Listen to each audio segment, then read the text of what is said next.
Hola, muy buenos días a todos, señoras y señores, y bienvenidos al Primer Café en este martes 23 de noviembre de fuerte resaca judicial y política, porque como ustedes saben, a estas horas ya están enterados, el Tribunal Supremo ha decidido devolver al juez Garzón todas las actuaciones del caso Oñaederra por entender que no existen motivos para imputar al que fuera presidente del Gobierno, Felipe González. Para hablar de ello, para hablar de esta nueva tormenta judicial desatada en torno al caso Gal, estamos con uno de los fiscales de la Audiencia Nacional que mejor conocen el caso, uno de los más veteranos investigadores del caso Gal y uno de los ex amigos o desde luego viejos conocidos del juez Garzón, que probablemente nos pueda aclarar algo sobre sus actuaciones y sobre este nuevo episodio con don Ignacio Gordillo. Muy buenos días. Buenos días. ¿Es correcta la presentación o no? Bueno, sí, yo la verdad es que nunca he sido amigo del juez Garzón, he sido compañero de trabajo, he estado trabajando con él bastantes años y lógicamente ha habido un cambio importante en el juez Garzón cuando pasa a la política. Yo creo que hay dos momentos importantes, antes de pasar a la política y después. Y la verdad es que para nosotros sus actuaciones, y como decía la última, pues la verdad es que son sorprendentes, y varias de las que ha habido en la Audiencia Nacional dictadas por el juez Garzón, varias resoluciones, la verdad es que nos han sorprendido, no voy a negarlo en este momento. Pues ahora vamos a hablar de todas ellas. María Peral, nuestra ínclita experta en justicia, buenos días. No sé si quedarme con lo de ínclita o con lo de experta. Mejor que de experta no. En el pueblo de María. Exactamente. En usted confiamos para que arroje luz. Bueno, muy bien. Victoria Prego, buenos días. Buenos días. Y Alfonso Uxía. Buenos días. ¿Será usted capaz de darle un toque de humor a este berenjenal? Vamos a verlo, vamos a verlo. Un epigrama. Nos hago un epigrama, sí. Sobre Ahora, Garzón rima muy bien. Pues venga, si se pone usted a ello, al final del programa a lo mejor hemos hecho unos versos.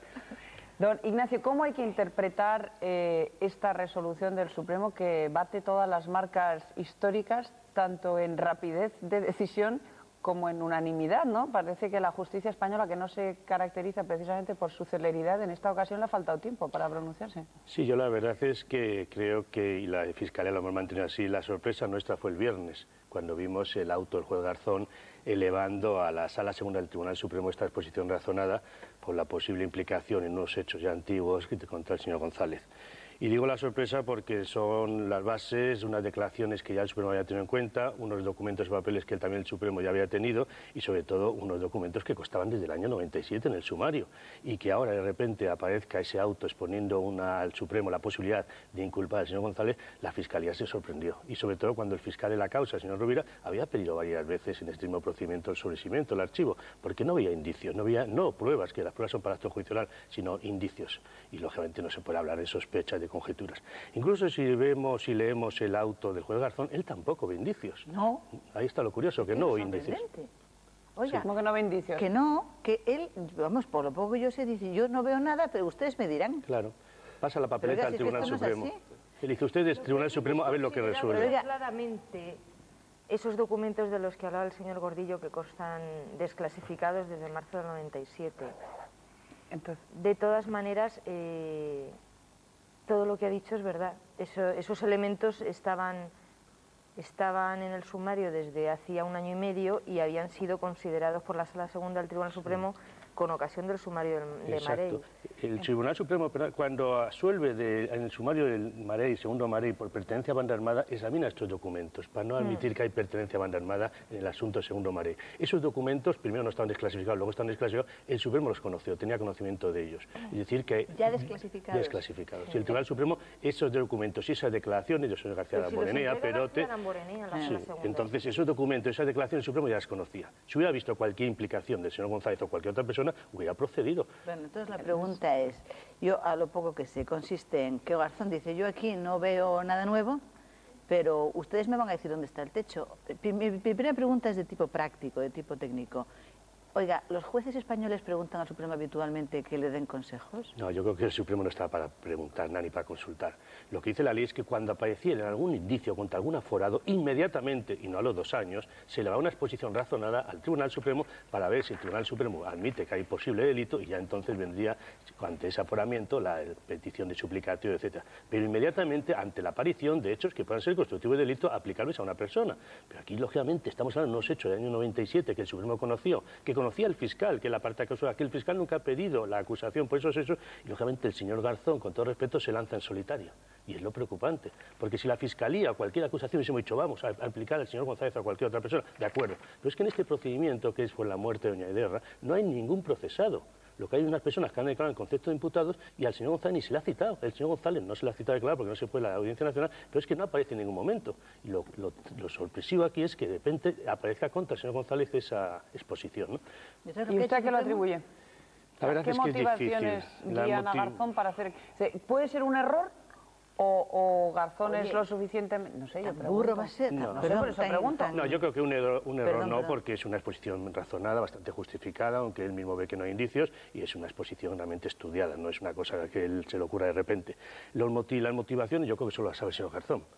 Porque ciertamente la postura nuestra era clarísima, digo, la Fiscalía, aunque estos días se nos diga que somos felipistas, ¿no? Pero la postura nuestra en contra de atribuir responsabilidades penales, no solo al señor Garzón, sino a cualquier otra persona en este procedimiento, porque no había base delictiva, no había indicios, lógicamente está clara. Lo que ocurre aquí es que, ¿por qué esto, señor Garzón? Y ahora, en este momento, yo creo que ustedes los periodistas lo sabrán mejor. 3 días de portadas de los periódicos, ¿eh? Hoy concretamente, claro. 3 días de portadas de los periódicos, que eso yo creo que es una de las motivaciones. Sí. Pero del Pero señor lo primero Garzón. que le ha dicho, señor, vamos a ver, lo que le he dicho no es, el señor González queda exento de responsabilidades. No, le he dicho, no, es que no hay nada nuevo para dar pasos nuevos. Esto no es un asunto, ¿no? Me parece que ha dicho, ¿no? Sí. Este es un asunto de usted. Continúe usted con sus actividades y si llega a alguna conclusión, llame, pero no llame antes. Es que yo he oído, venía para acá, queda blindado González. A mí me parece que no. Hombre, vamos a ir por partes, porque eso, si el horizonte penal de Felipe González se despeja o no, yo creo que eso es una segunda parte, pero por despejar la primera parte, ¿la incorporación de los papeles del CSIC no es un elemento nuevo? Yo creo que no, porque el Supremo los conoció, los conocemos todos, ese famoso PT no se ha entendido nunca que sea presidente, incluso había quien decía que podría ser pendiente, el señor Manglano ya ha hecho su explicación en el acto judicial sobre esa cuestión, y yo creo que eso nadie ha pensado en este momento que pueda ser motivo para implicar al señor González. Bien. Si aparecen otros datos... Se citan en la sentencia de Marey. Claro. La sentencia de Marey comienza citando la nota de despacho que ha sido conocida con el nombre vulgar de Acta Fundacional de los GAL. Se cita expresamente en la resolución de la Sala Segunda del Supremo sobre el secuestro de Segundo Marey. Sí. O sea, que no es un elemento nuevo. Bien, entonces, volviendo a las actuaciones del juez Garzón, ¿usted descarta la posibilidad de que el juez Garzón pensara que realmente la incorporación de esos papeles era un elemento nuevo y que realmente había motivos judiciales o jurisdiccionales, o como se diga, jurídicos suficientes para plantear esa pregunta al Supremo? Claro, él añade los documentos, que no son nuevos porque el Supremo los conocía, porque la desclasificación precisamente el Supremo los conoció en su momento, la Sala Tercera, añade también otras declaraciones de otros imputados o de otras personas, como el señor García Morenea, Perot, etcétera, y luego todo ello le llega a pensar que si hay indicios, que el Supremo lo diga. Primero, tenía que haber dicho él si hay indicios, no el Tribunal Supremo. Y ante esa exposición de si hubiera indicios, que él se lo plantea la duda, pues entonces el Supremo le ha dicho sí, hay o no hay. Pero si él es el primero que tiene la duda, entonces la resolución de ayer por la tarde del Tribunal Supremo es lógica. De acuerdo que nos sorprende la rapidez, pero yo creo que no se puede tener una persona con esa atribución de a ver si vamos a ver si hay indicios. No, si hay indicios, señor instructor, usted elévelo a la Sala Segunda del Tribunal Supremo, pero no diga, investiguen ustedes si hay indicios, que el Tribunal Supremo no tiene esa competencia. ¿En la forma en la que ha decidido el Tribunal Supremo le está enviando un mensaje a Garzón? Hombre, yo creo que sí, sobre todo la rapidez. Podría haber esperado a que hubiese resuelto el recurso del fiscal, que va en esa línea, el recurso de la Fiscalía Nacional, podría haberlo pasado al Ministerio Fiscal, el fiscal del Tribunal Supremo, y lo hace tan rápido porque lo ve clarísimo. Dice, ya es una cosa juzgada, ya hemos resuelto sobre esto. Señor, no hay motivo. Claro, Eso es lo que está diciendo. Y ayer por la tarde dice, mire, esto no tiene otra razón de ser que archivarlo se devuelve, y aquí, de momento, contra este señor no hay otro dato nuevo, y entonces no hay motivos para inculparle por estos hechos. O sea, que le está dando un capón a Garzón, digamos. Yo creo que sí, que es un tirón de orejas preocupante en este caso, porque lógicamente estos días que nos ha tenido esta circunstancia, la justicia no está para perder el tiempo en esto. Claro, porque la cuestión está en lo que dice el fiscal. Es que además es un caso que lleva 1 año y pico ahí parado y que de repente sale, hombre, no podemos ignorarlo, en plena precampaña electoral. Es decir, yo entiendo que el Supremo hace bien dándose prisa en esto, porque si las circunstancias son anómalas, la reacción tiene que ser muy rápida. No puede, tú imagínate que el Supremo está 3 meses pensándoselo y la campaña electoral con el asunto de Garzón sobrevolando todas nuestras cabezas. No nos podemos ocupar de la ley de extranjería ni de las circunstancias en Cataluña, estaríamos permanentemente. Y dijo Damborenea, y contestó González, y entonces vino San Cristóbal, y así. O sea, yo creo que el Supremo ha estado rápido y ha cumplido una obligación, digamos, social. Yo creo que lo ha hecho maravillosamente bien.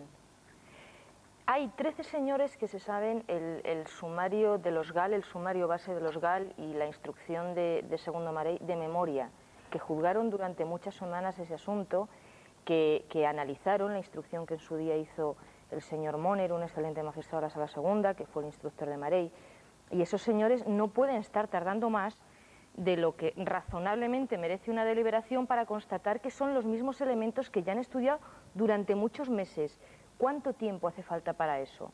Los señores que están en la cúpula del Tribunal Supremo. Pues a mí me parece que hay que aplaudir a la Sala Segunda por no haber dado pábulo a que nadie piense que hay más de lo que hay ni menos de lo que hay, y sin que eso suponga, a mi juicio, la exculpación de Felipe González para nada. Lo que le están diciendo es: cumpla usted con su trabajo, señor instructor. Si usted encuentra indicios contra un aforado, nos lo da. Pero no como si el Supremo fuera un consultor de lujo, que no lo es. Simplemente es, usted hace su trabajo y nosotros el nuestro, nos presenta los indicios y decimos si sí o si no. Ese es el esquema. Quería recordar a nuestros telespectadores que tienen un número de teléfono y una dirección de correo electrónico a la que pueden dirigirse para trasladar sus preguntas al fiscal Gordillo. Seguro que si tienen alguna duda relacionada con este caso se la puede despejar. Alfonso, querías preguntar tú. Preguntaba que aparte en una situación tan importante, hombre, que había provocado él, etcétera, etcétera, mientras el Supremo deliberaba, el juez Garzón no estaba en España, estaba en Italia. Sí, lo que hemos leído estaba fuera, sí. No, yo quería preguntarle al señor Gordillo, pero es una pregunta de calle, ¿Cuántos días se puede ausentar de España, de su trabajo, un juez de la Audiencia Nacional? Pues los que le concedan los permisos que el Consejo o el superior suyo le da, ¿no? Me imagino que sea por motivos de conferencias o alguna cuestión, porque no es trabajo judicial que yo sepa, y el señor Garzón es cierto que estos días estaba fuera, por lo que hemos leído en los medios de comunicación. Pero, hombre, yo creo que el trabajo de los tribunales está antes que las conferencias y antes que irse por ahí. En este caso, si el viernes plantea esta cuestión, que es importante, sin haber mandado el Supremo todavía incluso los papeles, porque si vemos el auto, dice ya se enviará, será un plazo el mismo de 15 días para enviarlo. Y a mí me parece un tanto peligroso el marcharse y dejar todo este problema aquí, incluso sabiendo que la Fiscalía iba a recurrir, etcétera, etcétera, porque ayer mismo la Fiscalía presentó el recurso de reforma. Y, hombre, siempre hay un suplente, hay un magistrado que le sustituye en estos casos, hay un turno de sustituciones, pero claro, no parece. Ha habido dirigentes del PSOE que han planteado incluso la posibilidad de pedir una sanción para Garzón. ¿Usted cree que esta actuación que ha tenido es sancionable? Hombre, yo creo que no, vía jurisdiccional son resoluciones más o menos discutibles, que cabe contraer los recursos y puede estar en que el fiscal ha recurrido, que el Supremo ha resuelto rápida y oportunamente, pero de eso a sancionar yo creo que no, porque puede ser discutible, claro está. Antes le preguntaba yo si podía ser un error de Garzón y usted decía que no, descartaba el error. ¿Dictar una resolución injusta a sabiendas no es prevaricar, según se acaba de ver en el caso de otro juez? Dictar una resolución injusta a sabiendas es prevaricar, pero primero tenemos que ver si es injusta o no, y luego si es a sabiendas realmente la injusticia, ¿no? Yo la prevaricación la veo muy complicada en este caso para que un juez pueda cometer un delito de prevaricación, y lo que usted cita en otro juez, el señor Gómez de Leaño, yo con todo respeto disiento totalmente esa postura de la Sala Segunda, condenando por prevaricación por una resolución que también eran recurribles y podían ser totalmente discutibles, ¿no? ¿Tiene algo? Perdona, Victoria. No, luego volveremos también seguro al caso del juez Gómez de Leaño.